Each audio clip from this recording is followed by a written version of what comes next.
Police parade ground येथे आयोजित भारतीय प्रजासत्ताक दिनानिमित्त मुख्य शासकीय ध्वजारोहण कार्यक्रम पार पडला।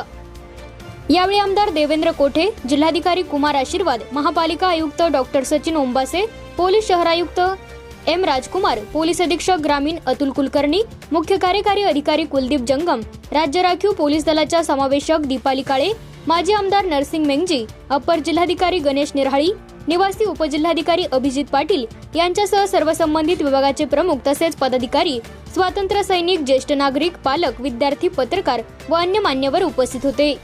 भारतीय लोकशाही प्रणालीचा दीपस्तंभ ठरलेली राज्यघटना ही जगातील सर्वात मोठी लिखित संविधान आहे। घटना समितीच्या मसुदा समितीचे अध्यक्ष डॉक्टर बाबासाहेब आंबेडकर होते। त्यांनी संविधान निर्मितीत बहुमोल योगदान दिले। संविधानाने आपल्याला न्याय, समता, स्वातंत्र्य आणि बंधुता या मूल्यांचा वारसा दिला आहे। प्रत्येक नागरिकाला समान अधिकार, धर्म स्वातंत्र्य, अभिव्यक्ती स्वातंत्र्य आणि शिक्षणाचा हक्क दिला। त्यामुळे भारतातील लोकशाही ही जगातील सर्वात मोठी आणि सशक्त लोकशाही म्हणून ओळखली जाते। 26 जानेवारी 1950 रोजी भारताने लोकशाही व्यवस्थेचा स्वीकार केला।